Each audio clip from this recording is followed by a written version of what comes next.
Building बनाने वाले दिनेश के साथ एक रात बहुत ज़्यादा खौफनाक घटना घटी। ऐसी घटना जिसे शायद वो ज़िंदगी भर अब कभी भूल नहीं सकेगा। एक बार की बात थी, दिनेश बिल्डिंग बनाया करता था। ऐसा ही एक कॉन्ट्रैक्ट उसने अपने हाथ में ले लिया था। लोगों ने उसे बहुत समझाया कि ये जो बिल्डिंग है इसे बनाना इतना आसान नहीं है। इस बिल्डिंग के बनते बनते न जाने कितने वर्कर्स की और बिल्डिंग बनाने वाले लोगों की जान गई है।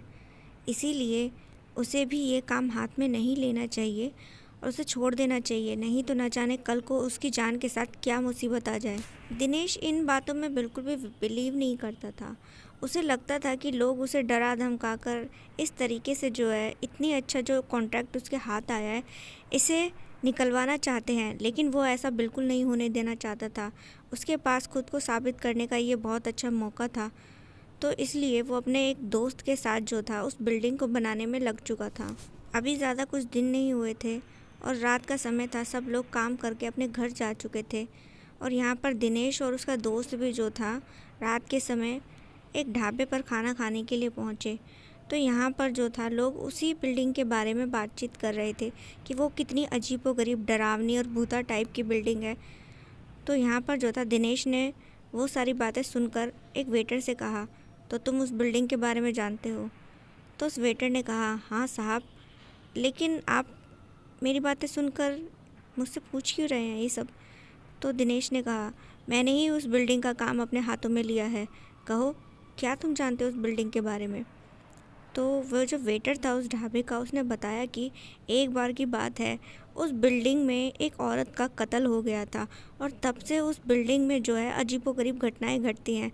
हो सकता है कि वो जो औरत उस रात मरी हो, आज भी उस औरत की जो आत्मा है उस बिल्डिंग में भटकती है। उसके आसपास जो भी कोई फटकता है वो उन्हें मार देती है। तो यहाँ पर दिनेश ने कहा, देखो, मैं उस बिल्डिंग का काम कर रहा हूँ और तुम उस बिल्डिंग के बारे में ऐसी अफवाह मत फैलाओ। आगे से कोई भी यहाँ से आए जाए, किसी को इस बारे में कुछ कहने की ज़रूरत नहीं है, समझे? तो वेटर ने कहा, देखिए सर, मैं अफवाह नहीं फैला रहा हूँ, जो सच है वही बता रहा हूँ। एक रोज़ मैं भी उस बिल्डिंग के पास से गुज़र रहा था, तब मैंने वहाँ पर एक औरत को रोते हुए सुना। अगर वो औरत नहीं थी तो फिर कौन रो रहा था? इस पर दिनेश ने कहा, देखो, ज़्यादा बकवास करने की ज़रूरत नहीं है, जितना कहा उतना समझो। इसके बाद जब वो खाना खाकर दोनों दोस्त उस ढाबे से निकलने लगे, तभी उसके दोस्त ने कहा, यार, बिल्डिंग में तो हमारा कितना सारा सामान यूं ही खुला पड़ा है, अगर किसी ने चुरा लिया तो आज तो हम ढंग से रखना भी भूल गए। तो इस पर दिनेश ने कहा, हाँ यार, हमें वापस चलना चाहिए और वहीं रहना चाहिए, अपने सामान की रखवाली भी तो करनी है। लेकिन वहीं दिनेश के मन में तो कुछ और ही चल रहा था। दरअसल में वो जानना चाहता था कि लोग जो उस बिल्डिंग के बारे में उसे मनुष्य बताते हैं, क्या वो सब सच है? क्या वहाँ सच में कोई आत्मा रहती है? और फिर वो अपने दोस्त के साथ उस बिल्डिंग में एक कमरे में जाकर आराम से लेट गए। वहाँ पर थोड़ा बिस्तरा वगैरह भी था।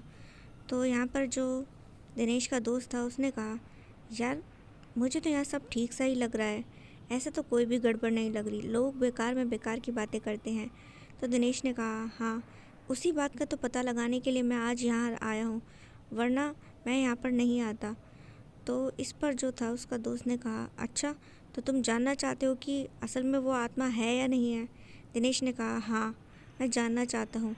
तो फिर ये दोनों बातचीत कर रहे थे, तभी जो था इन्होंने एक औरत की रोने की आवाज़ सुनी। तो एकदम से जो था इनके तो पैरों तले की ज़मीन खिसक गई कि भाई, वाकई में रोने की आवाज़ आ रही है, वो भी एक औरत की। इसके बाद जो था इन्होंने एक गाड़ी की आवाज़ सुनी जो कि इनकी बिल्डिंग के सामने आकर अचानक से रुक गई। अब ये जो था खिड़की से देखने लगे बाहर की ओर, तो देखा कि एक लाल रंग की गाड़ी आकर इनके बिल्डिंग के सामने आकर खड़ी हो गई है और एकदम से उसका दरवाज़ा खुला। 2 मिनट तक खुला, फिर अचानक से ही बंद। दिनेश जो था उसे कुछ शक हुआ और वो तुरंत ही वहाँ से भागते हुए जो था बिल्डिंग के बाहर पहुँचा उस गाड़ी के पास।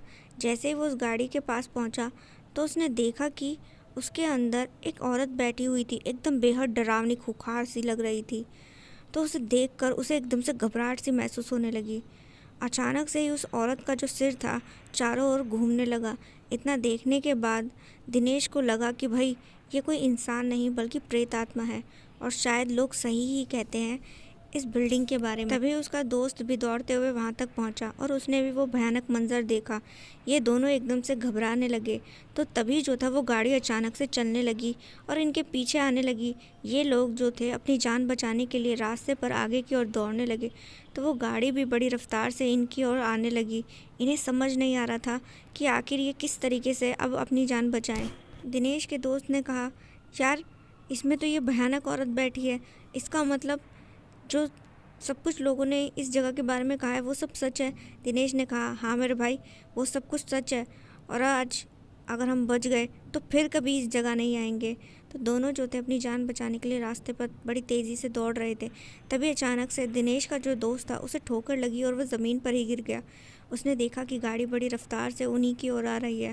वो चाहकर भी जैसे अपने दोस्त को बचा नहीं पा रहा था, लेकिन फिर उसने जो हिम्मत दिखाई तो अपने दोस्त को तुरंत ही उस गाड़ी के आगे से खींच लिया और वो गाड़ी थोड़ा आगे की ओर चली गई। इसके बाद वो वापस से जो था अपने उसी बिल्डिंग में चले गए।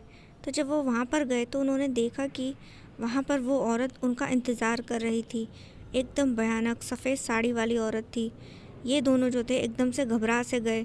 दिनेश ने कहा, आखिर तुम हमारे पीछे क्यों पड़ी हो? तो उस औरत ने हंसते हुए कहा, जो भी कोई यहाँ पर आएगा मैं उसे ज़िंदा नहीं छोड़ूंगी। मेरी भी मौत यहीं हुई थी और आज तुम लोग भी यहीं मरोगे। वो प्रेत आत्मा उन दोनों की ओर बढ़ने लगी थी। उन दोनों को ही अपनी जान बचाने के लिए घबराहट हो रही थी। उन्हें लगता था कि शायद आज उनकी जान इस भूतनी के हाथों नहीं बचने वाली है। और वो उससे कहने लगे, देखो हमें जाने दो, हमने तुम्हारा क्या बिगाड़ा है, हमने तुम्हें नहीं मारा। तो उस आत्मा ने कहा, तुमने चाहे मारा हो या ना मारा हो, लेकिन ये जगह अब मेरी है और अगर कोई भी यहाँ पर आएगा तो मैं उसे मार दूंगी। तब उन दोनों ने कहा, हमें जाने दो, हम फिर कभी यहाँ नहीं आएंगे। और फिर भूतनी ने उन्हें छोड़ दिया।